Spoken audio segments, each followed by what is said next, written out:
إن الحمد لله نحمده ونستعينه ونستغفره ونعوذ بالله من شرور أنفسنا ومن سيئات أعمالنا من يهده الله فلا مضل له ومن يضلل فلا هادي له أشهد أن لا إله إلا الله وحده لا شريك له وأشهد أن محمدا عبده ورسوله اللهم صل وسلم وبارك على محمد وعلى آله وأصحابه ومن تبعهم بإحسان إلى يوم الدين. قال الله تعالى في كتابه الكريم يا أيها الذين آمنوا اتقوا الله حق تقاته ولا تموتن إلا وأنتم مسلمون يا أيها الذين آمنوا اتقوا الله وقولوا قولا سديدا يصلح لكم أعمالكم ويغفر لكم ذنوبكم ومن يطع الله ورسوله فقد فاز فوزا عظيما أما بعد Ikhwani wa akhwati fillah rahimani wa rahimakumullah. Para bapak ibu sekalian dan saudara-saudariku sekalian yang saya hormati dan yang saya muliakan. Pertama, segala puji hanya milik Allah Rabbal Alamin. Salawat serta salam senantiasa tercurah kepada junjungan Nabi besar kita Muhammad sallallahu alaihi wasallam. Sebagaimana kita berdoa dan meminta kepada Allah Subhanahu wa taala dengan nama-namanya yang indah, sifat-sifatnya yang mulia. Allahumma inna nas'aluka ilman nafi'an wa rizqan thayyiban wa amalan mutaqabbala. Ya Allah, anugerahkan kepada kami ilmu yang bermanfaat, rezeki yang baik dan amalan yang diterima. Amin ya rabbal alamin. Ikhwani wa akhwati fillah, a'azani Allah wa iyyakum.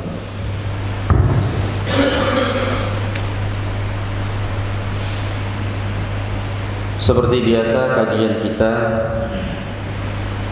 hari ini yaitu 3 landasan utama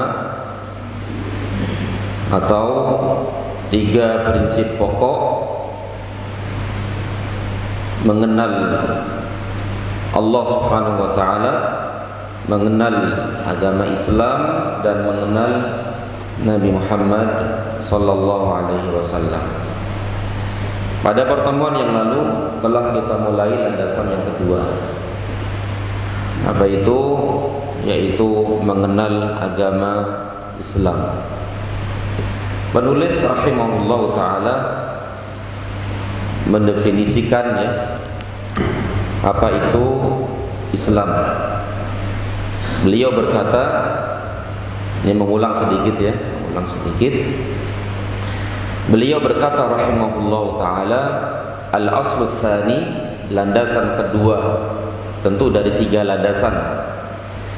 Ma'rifatu dinil islami bil adillah, mengenal agama Islam dengan dalil-dalilnya.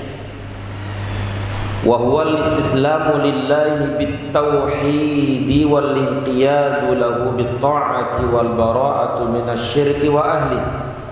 Islam adalah berserah diri, tunduk kepada Allah dengan cara mentauhidkan, patuh kepadanya dengan ketaatan, yaitu melaksanakan perintah dan menjauhi larangannya, dan berlepas diri yaitu bara' dari kemusyrikan dan para pengikut syirik.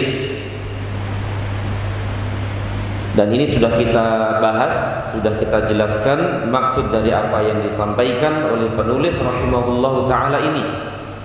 Kemudian beliau berkata, wa huwa thalathatu maratib, wa huwa thalathu maratib. Agama Islam memiliki 3 tingkatan. Al-Islam wal iman wal ihsanu.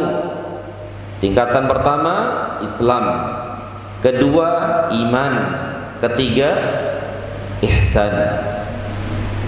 Wa kullu martabatin laha arkanun. Setiap tingkatan memiliki rukun-rukun. Berarti Islam memiliki rukun-rukun, iman memiliki rukun, ihsan memiliki rukun-rukun. Dan ini semua sudah kita jelaskan. Kemudian beliau berkata rahimahullahu ta'ala, fa arkanul islami khamsatun.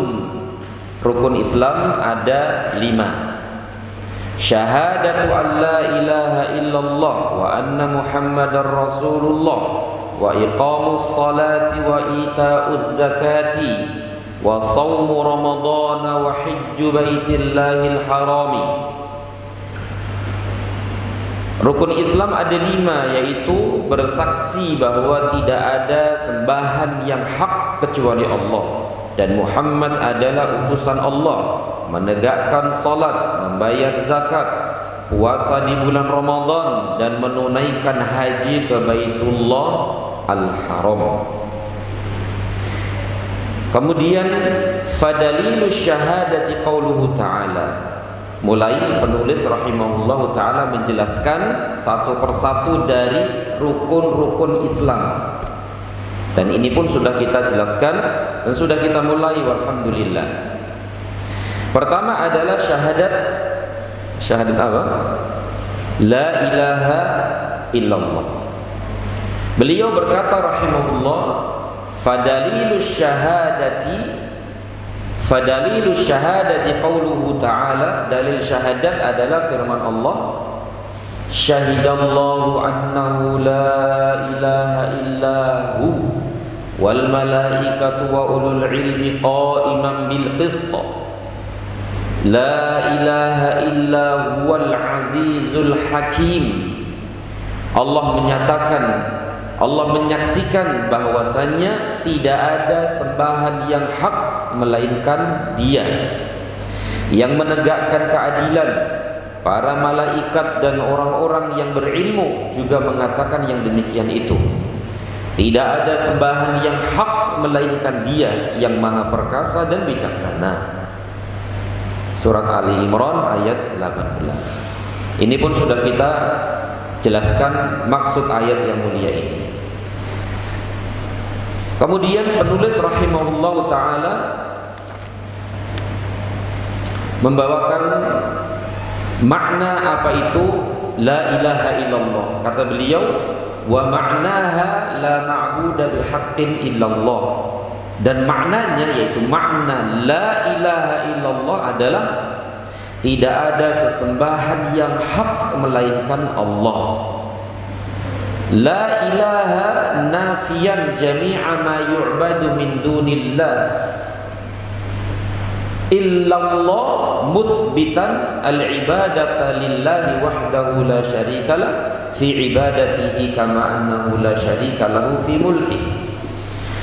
Lafaz la ilaha menafikan segala bentuk sesembahan selain Allah, dan illallah menetapkan bahwa segala bentuk ibadah hanya untuk Allah saja, yang tidak ada sekutu baginya dalam beribadah kepadanya, dan tidak ada pula sekutu dalam kekuasaannya.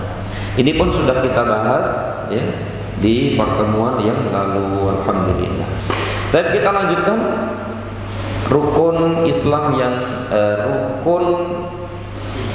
rukun yang kedua ya, atau rukun Muhammad Rasulullah ya. Tafsir dalil syahadat Muhammad Rasulullah. Kalau yang pertama tafsir makna dalil syahadat la ilaha illallah. Sekarang Muhammad Rasulullah. Nah, dua ini subhanallah ya, dua ini tidak bisa dipisahkan. Sekali lagi, yaitu la ilaha illallah Muhammad Rasulullah. La ilaha illallah ikhlas, Muhammad Rasulullah ittiba. Ya. Dua syarat diterimanya amal ini dua nih, yaitu ikhlas karena Allah, dan yang kedua ittiba', mengikuti petunjuk Rasulullah SAW. Satu saja ini ditinggalkan, maka amalnya tidak akan diterima oleh Allah. Kalau dia ikhlas tetapi tidak mengikuti petunjuk Nabi, tidak akan diterima.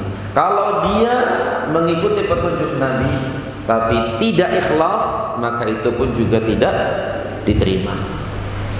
Dan ini adalah konsekuensi dari la ilaha illallah Muhammad Rasulullah. Maka selalu dua kalimat ini hadir dalam setiap keadaan.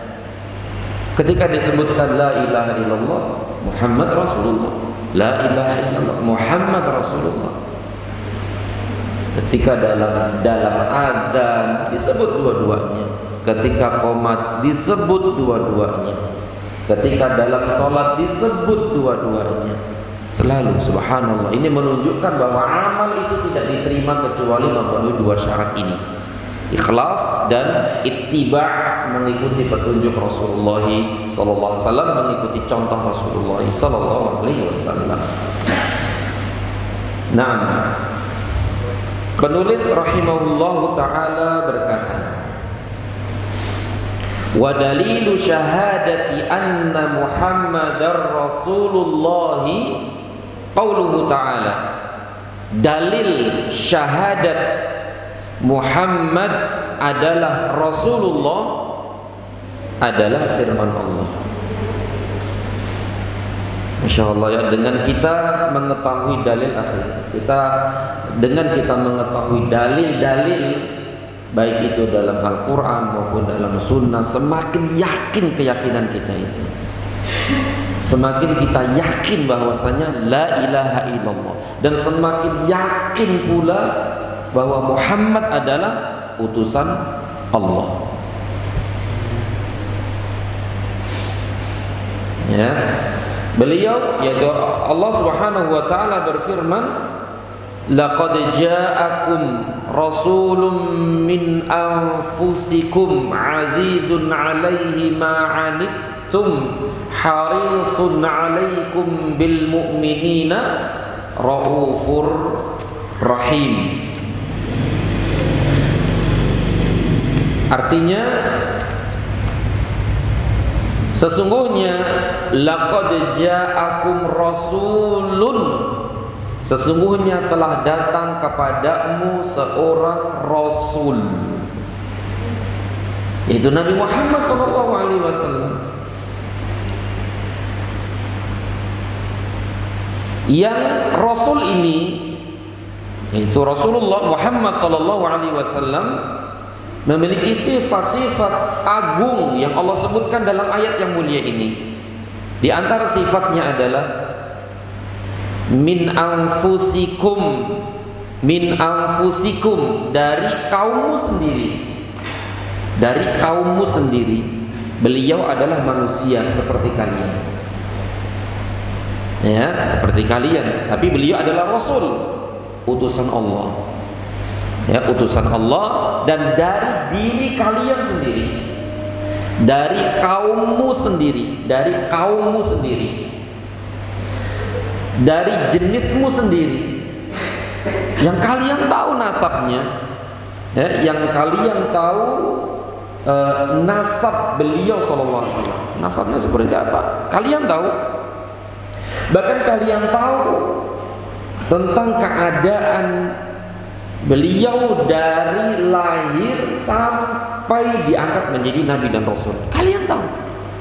Dari manusia, dari jenis kalian. Bukan dari malaikat, bukan dari jin, dari jenis kalian, dari bangsa kalian.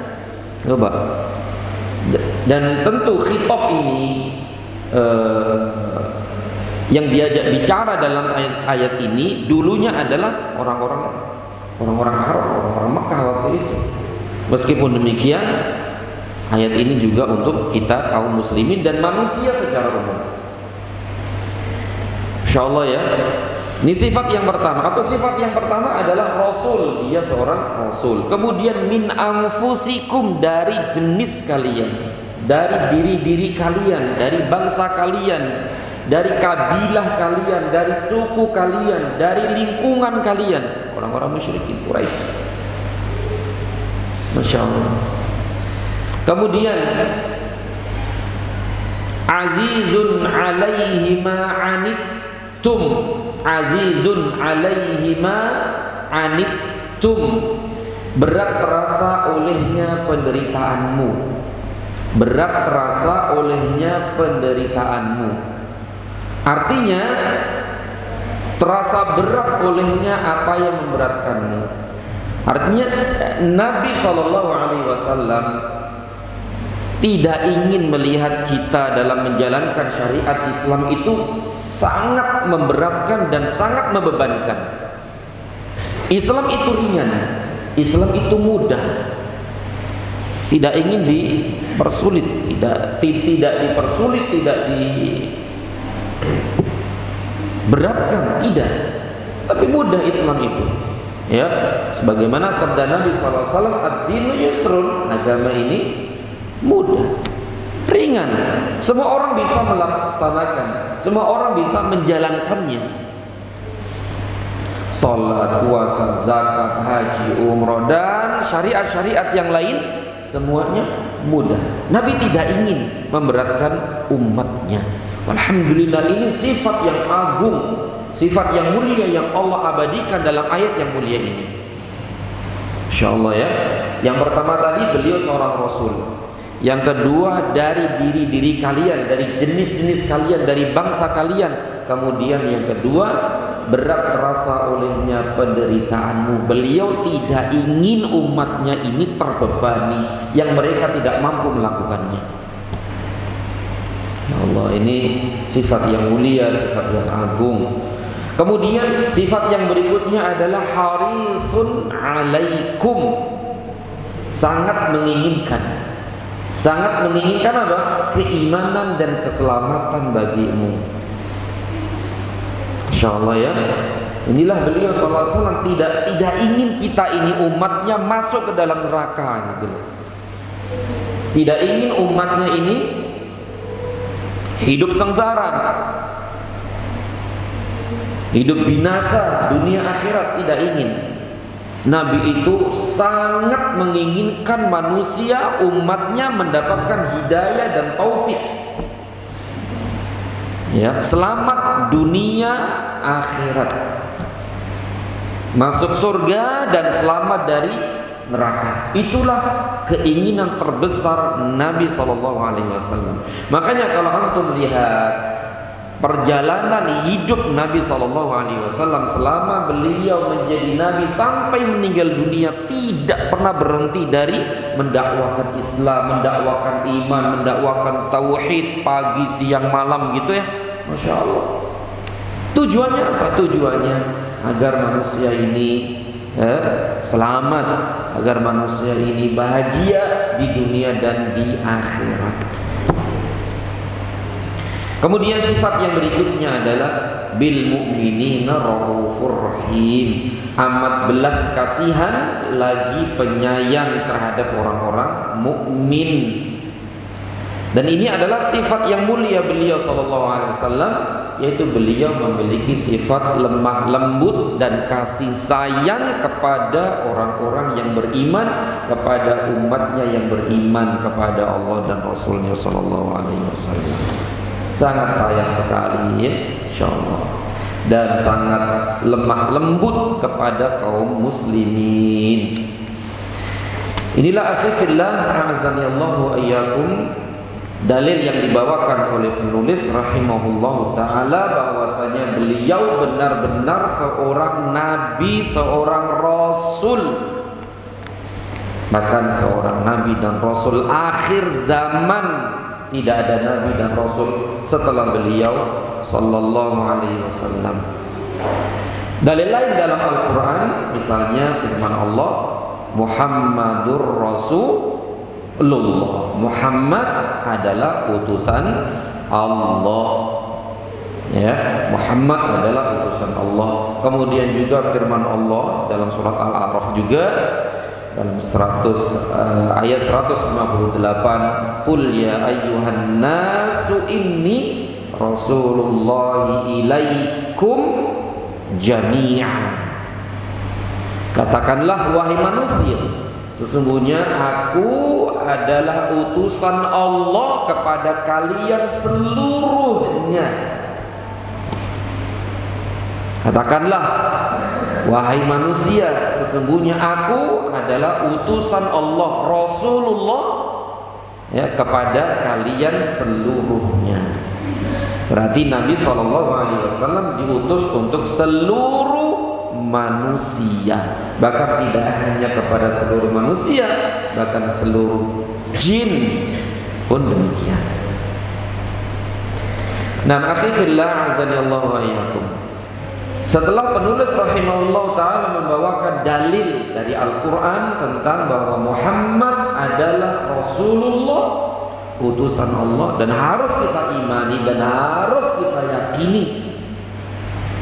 Ya, kadang-kadang ada orang-orang yang Masya Allah ingin memberikan syubhat-syubhat, keraguan-keraguan. Apalagi di zaman sekarang ini banyak sekali manusia yang kalau bisa dikatakan merusak, ya, Islam dari dalam dengan memberikan apa? Syubhat-syubhat, keraguan-keraguan tentang kebenaran Islam, tentang kebenaran Muhammad Rasulullah, ya, tentang kebenaran la ilaha illallah. Banyak sekali syubhat-syubhat seperti ini, kerancuan-kerancuan, keraguan-keraguan tentang ini semua. Dan kalau orang itu tidak paham tentang masalah ini, ya, sangat rawan untuk terjerumus ke dalam syubhat-syubhat mereka. Fala'iyadzubillah. Baik. Kemudian penulis rahimahullah ta'ala membawakan menjelaskan makna Muhammad Rasulullah.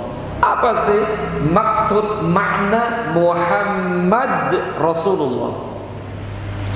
Kalau sebelumnya makna la ilaha illallah adalah la ma'buda bihaqqin illallah, tidak ada sesembahan yang berhak disembah melainkan Allah. Itu makna la ilaha illallah. Sedangkan Muhammad Rasulullah adalah beliau berkata, wa ma'na syahadati anna Muhammadar Rasulullah, makna syahadat Muhammad adalah Rasulullah, utusan Allah, adalah yang pertama, ta'atuhu fima amar, yaitu menaati, taat kepada beliau pada apa yang beliau perintahkan, yaitu melaksanakan perintah-perintah beliau sallallahu alaihi wasallam. Ya, melaksanakan perintah-perintah beliau, taat, ya, taat kepada beliau dengan melaksanakan perintah-perintahnya.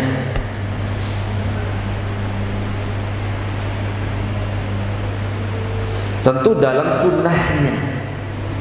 Kalau dalam Al-Quran jelas, sunnahnya pun demikian. Apapun yang beliau perintahkan dalam hadis-hadis, dalam sunnah-sunnah beliau, wajib kita taati, wajib kita laksanakan. Karena perintah beliau adalah juga perintah Allah.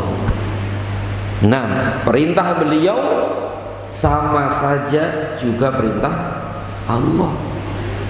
Berarti kalau taat melaksanakan perintah Rasulullah, ya sama saja dengan taat melaksanakan perintah Allah Subhanahu wa ta'ala. Harus kita imani nih, akhi.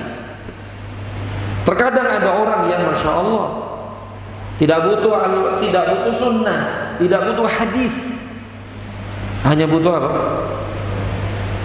Al-Quran saja. Nah, gimana ini?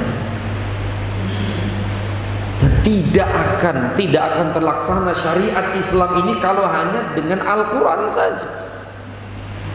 harus dengan sunnah Nabi SAW, harus dengan hadis-hadis Nabi SAW. Karena sunnah beliau adalah penjelas apa? Penjelas Al-Quran. Ya, penjelas Al-Quran. Nah, ini akhi fillah. Jadi yang pertama ini adalah melaksanakan perintah-perintah beliau sallallahu alaihi wasallam. Melaksanakan perintah beliau sama saja dengan melaksanakan perintah Allah Subhanahu wa taala.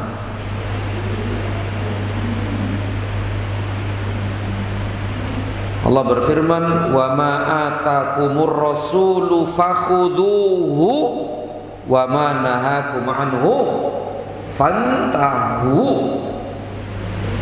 Apa-apa yang datang dari Nabi SAW, yaitu apa-apa yang diperintahkan oleh Rasulullah, ambil,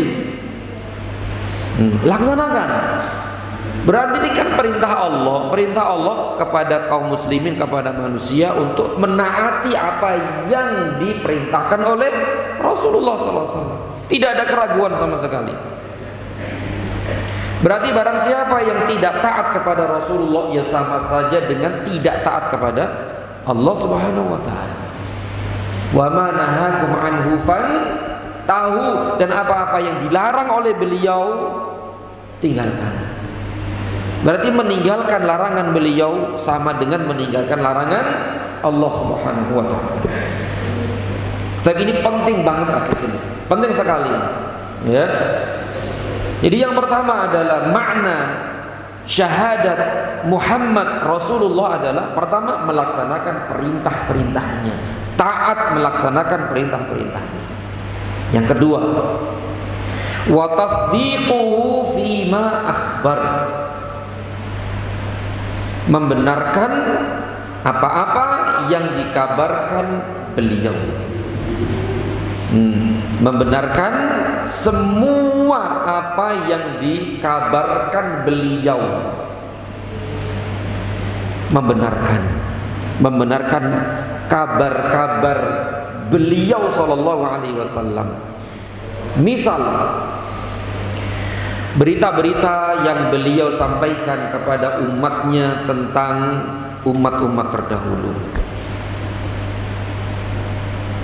Itu di dalam Al-Quran juga dijelaskan tentang umat-umat terdahulu. Dalam sunnah pun demikian, disebutkan, dikabarkan berita-berita tentang umat-umat terdahulu. Yang menceritakan, yang mengabarkan tentang misalnya ada 3 orang dari Bani Israel yang terperangkap di dalam gua. Yang ngasih tahu siapa? Rasulullah SAW. Selama itu sahih dari Nabi SAW, wajib kita terima, wajib kita benarkan, tidak boleh tidak. Tentang berita-berita umat terdahulu, kemudian penciptaan langit dan bumi, penciptaan Adam alaihissalam, kemudian tentang peristiwa-peristiwa gaib yang lainnya, misalnya tentang apa-apa yang akan kita alami ketika kita di alam barzakh. Ya, di alam kubur itu ada apa saja, peristiwa-peristiwa apa saja. Kemudian berita-berita misalnya ketika orang itu akan meninggal dunia, apa yang dia alami ini dan itu. Kemudian tentang surga, tentang neraka, tentang hari kiamat, dan berita-berita lain yang beliau beritakan, khususnya dalam perkara-perkara gaib. Maka wajib dan harus kita benarkan, wajib kita imani, tidak boleh tidak. Kalau tidak mengimani, kalau tidak membenarkannya, maka dia belum dikatakan bersaksi bahwa Muhammad adalah Rasulullah, utusan Allah Subhanahu wa taala. Meskipun berita-berita yang beliau bawakan itu tidak masuk akal misalnya, ya, tidak masuk akal, ya, tidak masuk akal. Misalnya apa? Misalnya berita tentang azab kubur. Tentang azab kubur. Baik, yang memberitakan tentang azab kubur itu siapa? Allah dan Rasulnya. Dalam Al-Quran juga disebutkan, dalam Sunnah pun disebutkan, dan banyak dalam Sunnah itu banyak sekali jenis-jenis azab dan yang lainnya. Ada nggak sih orang yang mengingkari azab kubur? Ada nggak? Ada, banyak sekali mengingkari pertanyaan malaikat munkar nakir. Ada yang mengingkari adanya nikmat kubur, banyak sekali. Mengapa mereka mengingkari? Mengapa mereka tidak membenarkan berita ini? Mengapa mereka tidak percaya? Karena mereka menjadikan semua itu, mereka menuhankan akal-akal mereka. Mereka mengatakan ini nggak masuk akal, istilahnya begitu, gampangannya nggak masuk akal. Buktinya apa? Buktinya orang itu setelah ditanam tuh, dimasukkan ke liang lahat, besoknya dibongkar lagi, jasadnya ya seperti itu, nggak berubah ini, nggak berubah itu. Nggak ada yang namanya dipukul, dibakar, dan yang lainnya, nggak ada. Tetap seperti itu. Katanya disiksa, mana siksa? Nggak ada. Nah, karena ada yang sampai mereka ngerekam ya, naruh apa itu, rekaman ya, rekam kamera atau apa itu di kuburan. Gimana ini? Buktinya nggak ada suara apa-apa, nggak ada gambar apa-apa, nggak ada malaikat, nggak ada dia didudukkan, ditanya ini, ditanya itu, nggak ada azab, nggak ada nikmat, nggak ada. Karena mereka mendahulukan akal, logika mereka. Nggak masuk akal, nggak masuk logika, nggak masuk ini. Akhirnya mereka menolak mentah-mentah berita-berita khobar dari Rasulullah SAW. Masya Allah. Berarti ini juga orang yang belum dikatakan bersyahadat bahwa Muhammad Rasulullah. Kalau sudah datang dalil, sudah datang khobar dari Allah dan Rasulnya, singkirkan akal kita. Singkirkan akal. Kita kedepankan, kita dahulukan dalil Al-Quran, Sunnah. Selama Allah dan Rasulnya menjelaskan ini, memberitakan ini, kita terima dan kita mengimani. Akal nggak terima ini, logika nggak terima, nanti dulu itu sudah. Kedepankan dan singkirkan itu. Kalau sudah masalah gaib, nah ini kalau sudah masalah gaib, jauhkan logika dan akal. Jauhkan.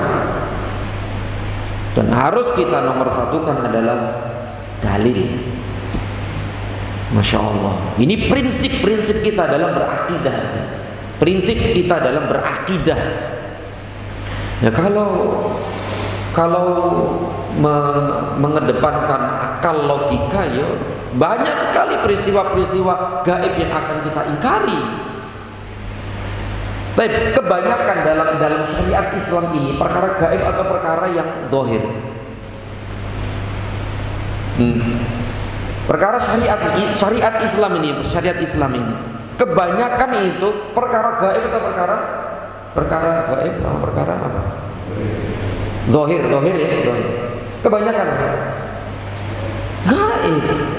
gaib tentang peristiwa, kisah-kisah umat terdahulu, tentang hari kiamat, tentang ini gaib semuanya ini.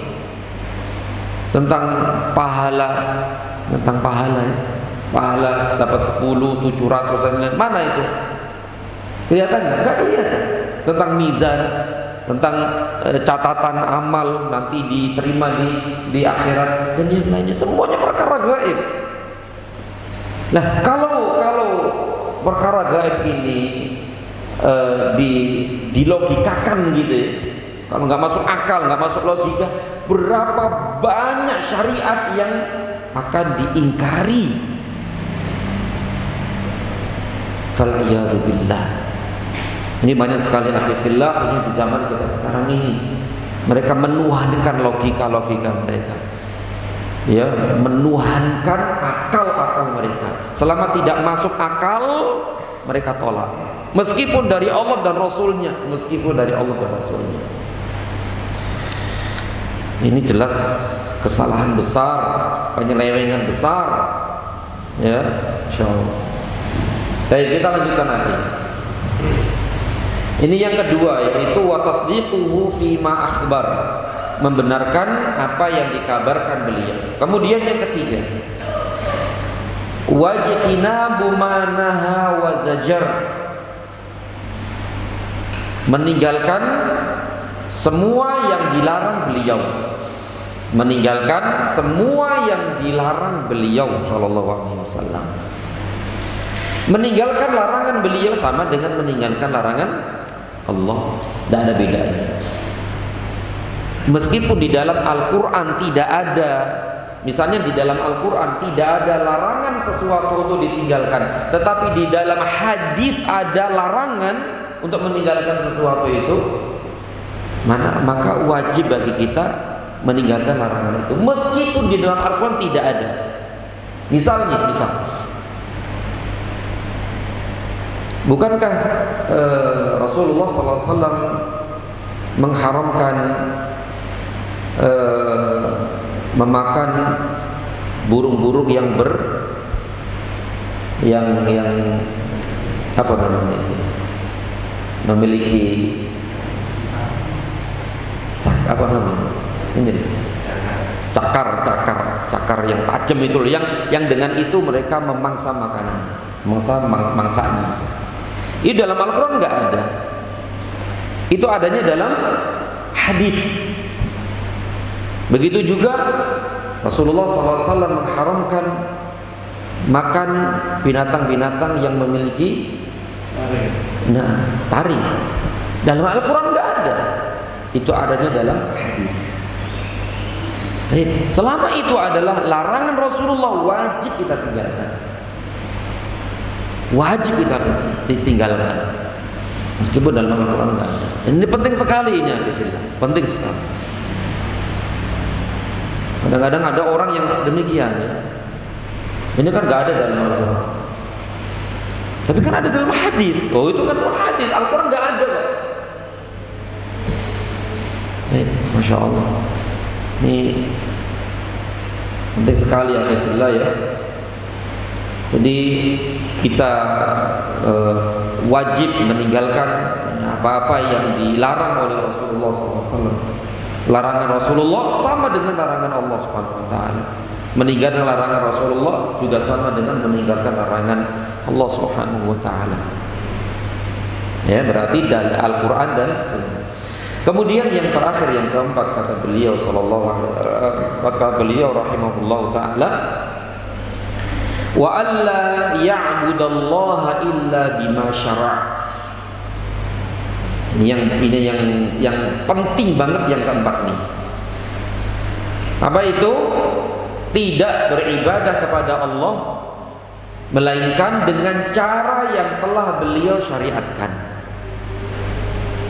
Ya, tidak beribadah kepada Allah melainkan dengan cara yang telah beliau syariatkan. Tidak melaksanakan ibadah, tidak melaksanakan amal saleh kecuali apa-apa yang telah dicontohkan oleh Rasulullah SAW, kecuali yang telah disyariatkan oleh Rasulullah SAW. Dengan kata lain, tidak mengada-adakan dalam urusan agama. Dengan bahasa syar'inya apa? Bahasa syar'inya apa? Bid'ah. Dengan bahasa syar'inya namanya bid'ah. Nah, ini dia. Tidak beribadah kepada Allah kecuali yang telah disyariatkannya.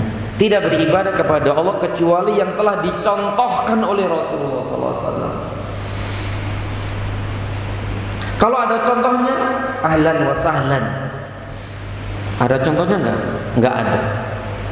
Sudah. Kalau nggak ada nggak usah diamalkan. Enak kan? Enak.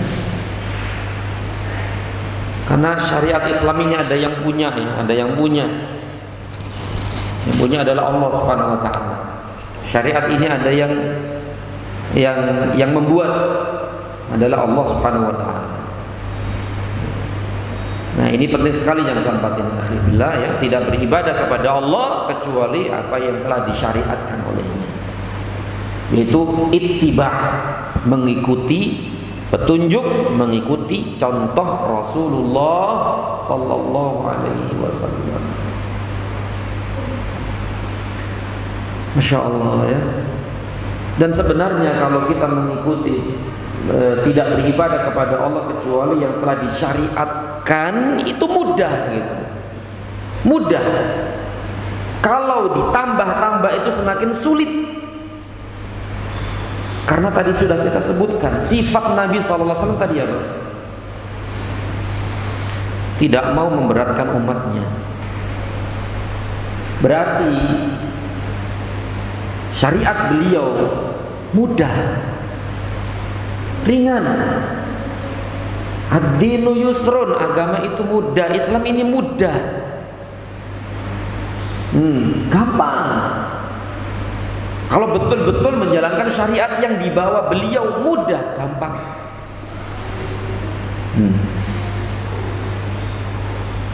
Yassiru wala tu'assiru, beri kemudahan, jangan dipersulit. Yassiru wala tu'assiru, basyiru wala tunaffiru, kasih kabar gembira dan jangan ditakut-takuti. Nah, kalau sudah menyimpang dari petunjuk Rasulullah SAW, pasti berat. Pasti berat. Masya Allah.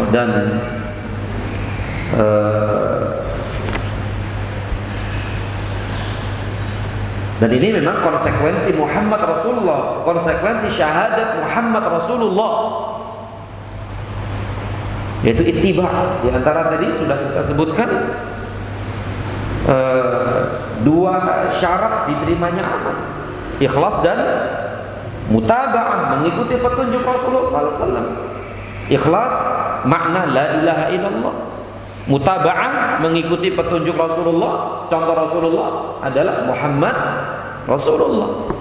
Berarti tidak beribadah kepada Allah kecuali yang telah disyariatkannya, atau tidak beribadah kepada Allah kecuali yang telah dicontohkannya. Dan itu mudah dan itu gampang, ringan.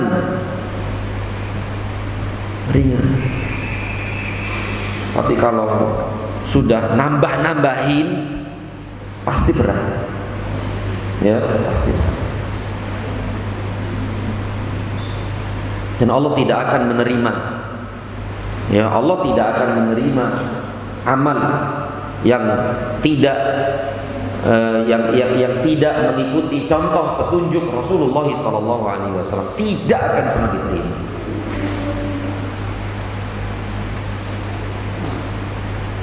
Dan ini tentu penjelasannya sangat panjang sekali, ya, kalau kita jelaskan panjang ya akan panjang sekali.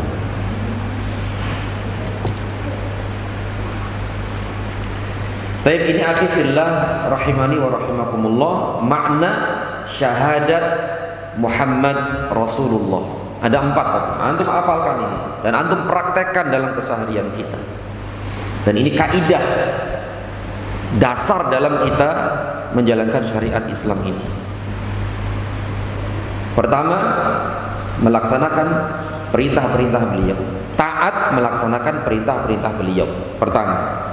Yang kedua, membenarkan semua berita-berita beliau, khususnya berita-berita gaib. Dan itu banyak sekali, ya, banyak sekali.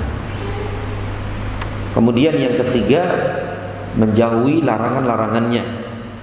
Apapun yang beliau larang, kita tinggalkan. Kemudian yang keempat, tidak beribadah kepada Allah kecuali yang telah dicontohkannya atau yang disyariatkannya. Hafalkan dan jadikan kaidah dalam hidup kita dalam beribadah kepada Allah Subhanahu wa taala. Karena apapun yang beliau ucapkan, karena apapun yang beliau laksanakan, yang beliau amalkan, semua itu atas bimbingan wahyu, bimbingan Allah Subhanahu wa taala. Berarti hadis itu juga wahyu, sebagaimana Al-Qur'an wahyu, sama-sama wahyu. Al-Qur'an wahyu dan hadis pun wahyu. Dan hadis ini pun dijaga oleh Allah akan kemurniannya. Meskipun ada yang dhaif, ada yang mungkar, ada yang maudhu, ada yang ini, tapi tetap sahih itu pasti ada. Pasti. Jadi Al-Qur'an dijaga sama Allah. Hadis pun dijaga oleh Allah Subhanahu wa taala. Kenapa? Karena dua-duanya wahyu. Allah berfirman, la yantiqu 'anil hawa in huwa illa wahyu yuha. Kata Allah, dia yaitu Muhammad sallallahu alaihi wasallam tidaklah berbicara kecuali atas bimbingan wahyu. Tidak dari hawa nafsunya, tidak. Tidak dari hawa nafsunya, tidak, tapi dari Allah, dari bimbingan wahyu. Allah mengatakan demikian.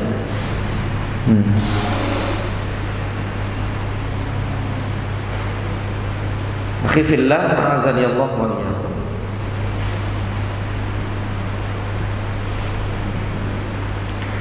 Paham sampai di sini ya?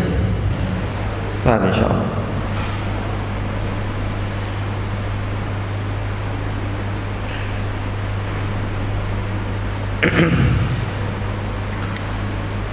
Dan tentu Al-Quran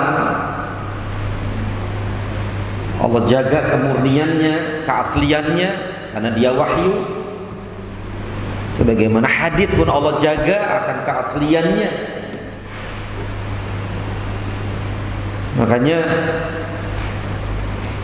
Al-Quran Allah jaga, diantaranya adalah dari para hufal, dari para penghafal-penghafal Al-Quran.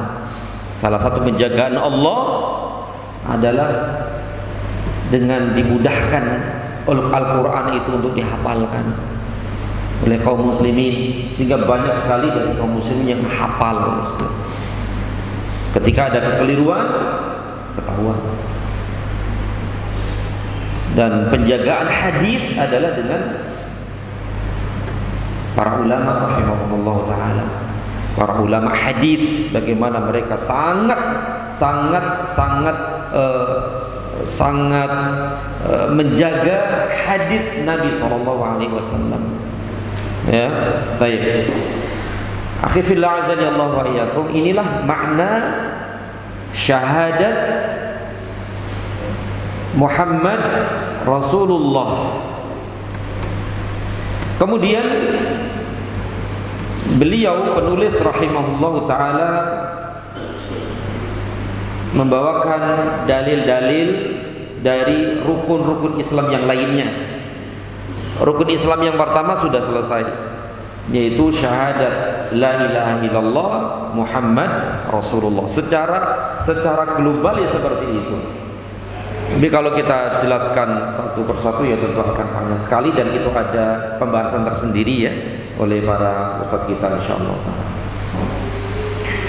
Kemudian beliau berkata rahimahullah, wa dalilus salati waz zakati wa tafsirut tauhid qauluhu ta'ala. Beliau berkata yang artinya dalil salat dan zakat. Dalil yang menunjukkan salat ini rukun Islam, dalil yang menunjukkan zakat ini adalah rukun Islam adalah firman Allah, wa ma umiru illa liya'budullaha mukhlishina lahuddin hunafa'a wa yuqimus salata wa yu'tuz zakah wa dzalika dinul qayyimah. Mereka tidak diperintah kecuali supaya beribadah kepada Allah dengan memurnikan ketaatan kepadanya dalam menjalankan agama dengan lurus. Berarti ini makna tafsir tauhid. yaitu ikhlas dalam menjalankan ibadah kepada Allah. Setelah itu apa? Wa yuqimus shalah, dan supaya mereka mendirikan salat. Nah, ini rukun Islam yang kedua. Wa yuqimus shalah, dan mendirikan salat. Wa yu'tuz zakah, dan menunaikan zakat, mengeluarkan zakat. Wa dzalika dinul qayyimah, dan demikian itulah agama yang lurus. Berarti yang kedua adalah sholat, yang ketiga adalah zakat. Dan tentang sholat ini antum insyaallah, dan ada pembahasan khusus tentang sholat ya di sini ya. Ada ya? Nah, keagungan sholat gitu ya, keagungan sholat, dan pasti di situ dibahas panjang lebar tentang masalah ini. Tentang apa arti sholat, kemudian keutamaan sholat, kemudian kedudukan sholat dalam syariat Islam.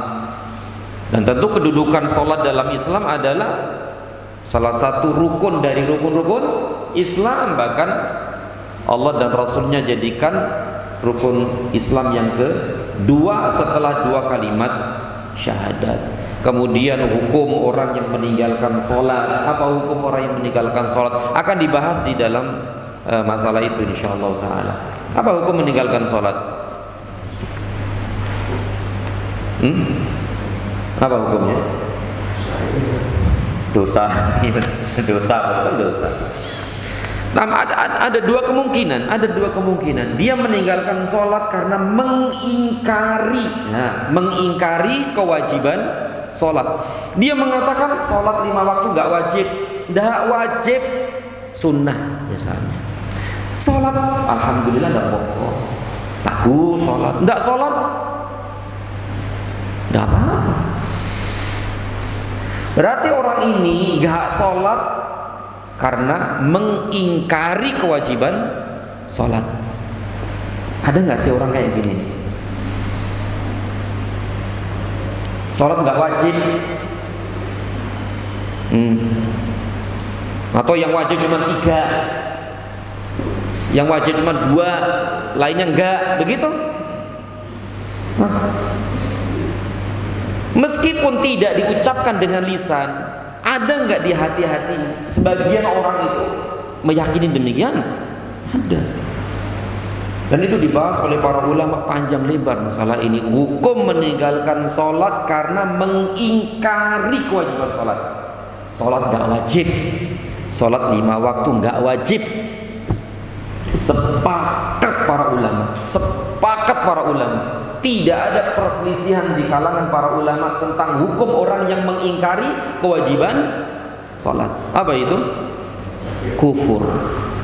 Jelas kafir, murtad dari agama kita yang mulia ini. Ini hukum loh ya, hukum.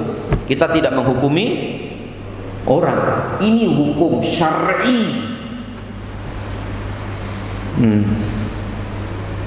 Ini kemungkinan yang pertama, meninggalkan sholat karena mengingkari kewajiban sholat. Kemungkinan yang kedua karena malas. Tapi dia masih meyakini kewajiban sholat. Ketika ditanyakan sholat wajib nggak wajib, loh kenapa nggak sholat? Males. Ada gitu. Yo, seabrek-abrek wis. Karena malas, karena meremehkan urusan sholat, meringankan urusan sholat. Nah, ini yang menjadi khilaf para ulama. Ya, menjadi perbedaan para ulama. Yang dimaksud nggak sholat malas ini hanya beberapa aja, 1, 2, 3, 4 kali. Kalau nggak pernah sholat sama sekali, nah, iya. Dari awal sampai akhir nggak pernah sholat. Pendapat yang kuat adalah kafir juga. Dari awal sampai akhir nggak sholat. Meskipun dia meyakini kewajiban sholat. Tapi yang dimaksud di sini adalah sekali, 2 kali, 3, 4, 5 kali. Males, enggan, ngeremehin urusan sholat. Maka ini wallahu a'lam, ada yang mengatakan kufur juga, ada yang mengatakan tidak kufur. Dia tetap muslim tapi dia berbuat fasik, berbuat dosa besar. Wallahu a'lam bishawab, dan akan dibahas di pembahasan yang lain itu insyaallah taala. Tabarakallah. Kemudian tentang zakat pun demikian nanti ya, tentang zakat, karena zakat ini adalah rukun Islam yang ketiga kan, berarti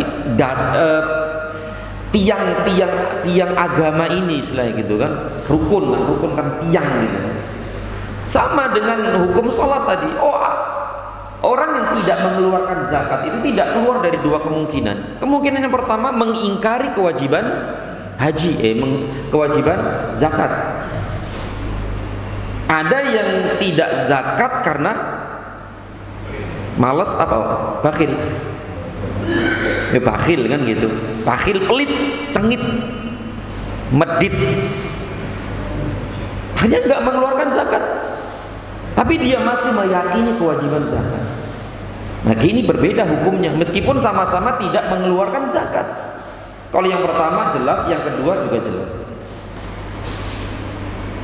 Baik, kita lanjutkan. Ini tinggal sedikit ini ya. Kemudian penulis rahimahullah taala berkata, wa dalilus siyami qauluhu taala, dan dalil puasa adalah firman Allah. Nah, puasa ini salah satu rukun Islam.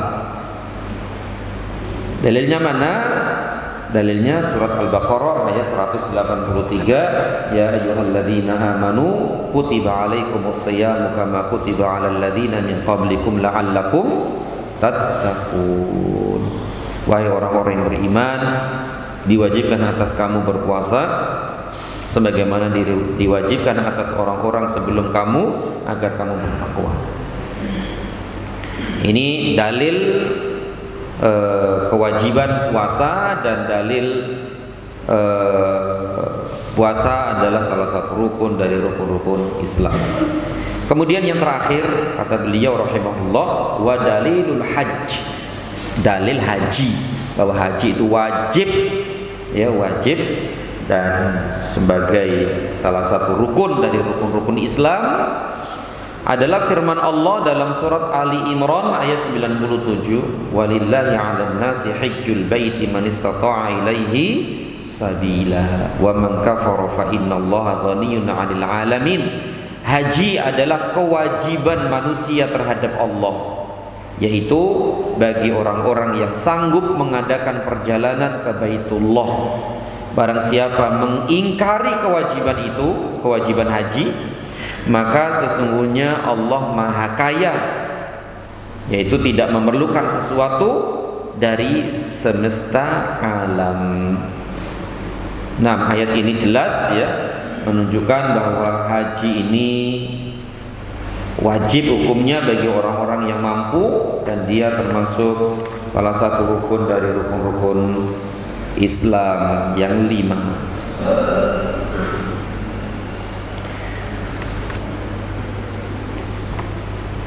Baik, demikian akhifillah azanillahu wa iyyakum yang dapat kita bahas pada kesempatan yang berbahagia ini, yaitu tentang rukun Islam yang 5, yaitu syahadah alla ilaha illallah wa anna muhammadar rasulullah wa iqamus shalah wa itauz zakah wa shaum ramadan wa hajju baitillahil haram, bersama dalil-dalilnya, ya, bersama dalil-dalilnya. Alhamdulillah.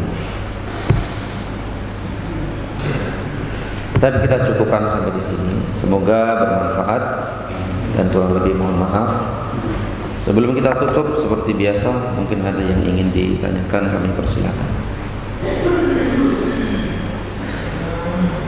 Alhamdulillah, tidak ada pertanyaan. Berarti materi bisa diterima dengan baik, mudah-mudahan, amin. Yang benar dari Allah Subhanahu wa taala, yang salah dari diri saya dan dari syaitan, dan kita mohon ampun kepada Allah Subhanahu wa taala, dan semoga Allah Subhanahu wa taala mengampuni dosa dan kesalahan kita, menerima amal-amal ibadah kita, dan memberikan selalu keistiqomahan kepada kita semua untuk terus tetap di atas tauhid, di atas akidah yang benar, di atas sunnah Rasulullah sallallahu alaihi wasallam sampai akhir hayat kita. Dan semoga Allah Subhanahu wa taala memasukkan kita semua dan keluarga kita semua ke dalam surganya. Amin ya rabbal alamin. Wa sallallahu ala Muhammad wa ala alihi wa sahbihi wa sallam. Subhanakallahumma wa bihamdika asyhadu an la ilaha illa anta astaghfiruka wa atubu ilaik. Wassalamu alaikum warahmatullahi wabarakatuh.